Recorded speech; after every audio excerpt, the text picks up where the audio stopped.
back here with Micheal Ignatieff, the new leader of the Liberal Party. You met with Stephen Harper. How would you characterize the meeting? Businesslike. Productive? Businesslike. Jack Layton said he doesn't trust Stephen Harper. Do you? He has lost the confidence of the House of Commons. That means, in simple layman's terms, we don't trust him. No, he's got a trust problem. He has to reestablish trust in order to survive at the end of January. But can he reestablish with you? Like reasonable, understanding that he has to meet the needs of the majority of the people who sent him to the House and his members, right? Can there be a compromise between your coalition and Stephen Harper? I never give up on anybody. I won't give up on Stephen Harper. You sound like a pastor. Right? There's hope. There's hope, my son. That's right. What do you need to see in the budget then? Like, give me just a couple of specifics that you need to see in the budget that would make you say, I'm okay with this. I think the thing you want to see is that if workers are unemployed, forced to be unemployed, we help them to retrain so they can get back in the game. That would be one. Secondly, tax relief for people at the lower end of the income so that they've got money to spend and put food on the table. That gives a jolt to the economy. It's not a question of stimulus, but who gets the stimulus? And I think it should be on that side. That's one thing. The other thing, finally, is helping entrepreneurs and small businessmen to invest in new technology.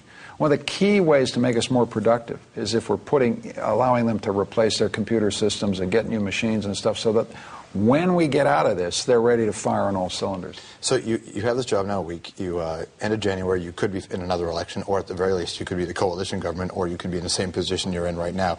Much is still made about the fact that you spend the majority of your life outside of Canada. How do you feel about that when people raise that? And you've only been back in the country for a handful of years now. How do you feel about that sort of... I think I like to flip it on its head. I think it's an enormous advantage to have some international experience. The forces bearing down on our country are coming from the outside. A subprime housing market in the southern United States. Who knew it was going to tumble the whole economy? The sense of understanding these international forces. I mean, I've been outside. I think it's an advantage, not a liability. That's how I'd put it. Were you surprised when Bob Rae stepped down? Yeah, I was. Did he tell you he was going to do it? No.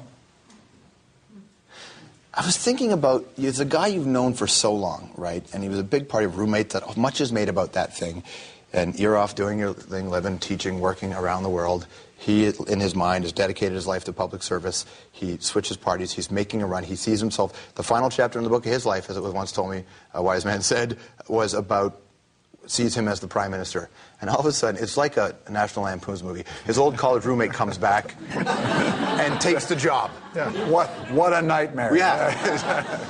Yeah. No, I've known Bob all my life. I think it was a tough week for him, but he's a very tough guy, and I have to say he showed a lot of generosity of spirit. If you were in the caucus room when he put me in nomination, you saw real human feeling there. You saw a guy reaching deep for something in a very difficult human situation. And I got a lot of admiration for that. All right, so this is my last question.